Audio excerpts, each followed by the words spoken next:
100% Dragon, le podcast dédié aux Drax catalans de Perpignan, produit par la rédaction du journal L'Indépendant. 100% Dragon, l'émission de l'Indep qui suit l'actu de l'équipe de rugby à 13 de Perpignan et des Dragons catalans qui confirment leur regain de forme avec une victoire 20-12 face à Salford et une qualif en demi-finale acquise. Bruno, tu disais qu'il y avait eu un peu de déchets, mais finalement l'essentiel est acquis. Exactement. Qualification 20-12. Les Dragons catalans étaient à la mi-temps devant 8-6. Ils n'ont pas été inquiétés. Même si avec que 2 points d'avance, on sentait qu'elle était supérieure, cette formation des Dragons. Mais face à elle, on vous l'avait dit dans ce podcast, dans l'avant-match, Salford a joué sa saison sur la Cup. Ils sont mal embarqués en Super League, en championnat. Ils avaient, eux aussi, été à 80 minutes d'une demi-finale. Ils voulaient sauver leur saison là-dessus. Ils étaient avec un groupe quasiment au complet, ce qui ne leur était pas arrivé depuis le début de la saison. Donc voilà, elle est venue avec ses armes, ses atouts. Elle a essayé de brouiller un petit peu les cartes. Les Dragons catalans se sont mis au niveau de l'adversaire. Ensuite, ils ont réussi à gérer ce petit avantage. En tout cas, voilà. Même si le score était triqué, ils n'ont jamais véritablement été en danger et se qualifient pour les demi-finales de la Challenge Cup. Ils sont maintenant à 80 minutes d'une finale à Wembley.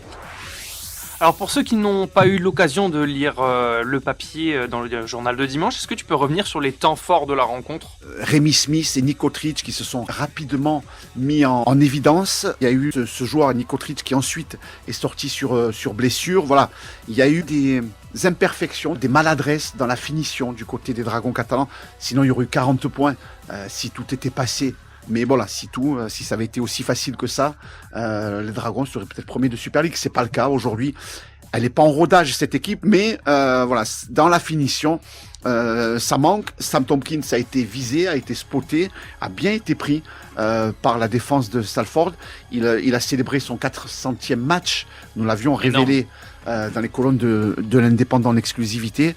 Voilà, il est rentré sur le terrain. Ça, c'est un temps fort avec ses 4 enfants et le club a honoré à sa manière aussi la longévité réussie de son joueur vedette, l'arrière des Dragons catalans.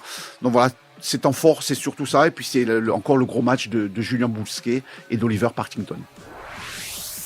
Alors les Dragons sont qualifiés, du coup, quels seront les adversaires en demi-finale et surtout quand est-ce qu'elle aura lieu ? Cette finale aura lieu le week-end du 10 et 11 mai, ça on le sait depuis longtemps. Le tirage au sort a été réalisé dimanche à la mi-temps de Warrington St Helens et les Dragons catalans affronteront l'équipe de Hull KR le week-end du 10-11 mai à York, en Angleterre, on le savait. Hein. C'est un vrai faux terrain neutre. De toute façon, tu peux pas jouer à La Rochelle, à Paris ou sur la Manche, c'est forcément en Angleterre. Donc ce sera à York que les Dragons défieront Hull KR qui est le leader de la Super League. Alors il n'y aura pas Arthur Mourgue parce qu'il a joué le premier tour de Cup avec les Dragons, donc il ne peut pas jouer pour KR. Il n'est pas qualifié, c'est ça en fait ? Non, il n'aura pas le droit. Par contre, il y a Mickey Makilorum, Tyrone May, d'anciens Dragons. Ouais, et Tom Davis, 3 garçons qui étaient chez les Dragons catalans ces dernières saisons, qui portent plutôt fièrement les couleurs de Hull KR depuis. Donc voilà, de grosses retrouvailles. Quel est le programme là à venir pour les Dragons du coup ?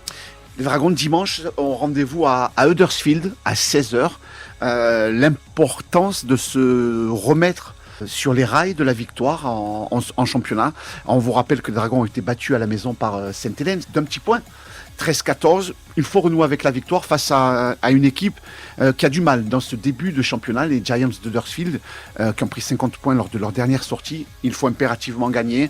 Ensuite, ça sera la réception de Salford et la réception de Wakefield. Voilà, il y a 3 matchs en championnat qui se dessinent pour les Dragons catalans avant de penser à ce terrible mois de mai, puisque les Dragons vont devoir aller au Magic Weekend. Il y aura la demi-finale de Challenge Cup à York au milieu, et puis ensuite il faudra aller à St Helens, 3 déplacements consécutifs. D'ici là, Huddersfield, 2 matchs à Perpignan, une victoire impérative pour les Dragons pour se relancer en championnat et pour préparer au mieux cette demi-finale de Cup. Un match qui se joue le dimanche en termes de déplacement, d'organisation, de voyage pour les Dragons, ça change quand même quelque chose par rapport à s'ils jouaient le samedi ?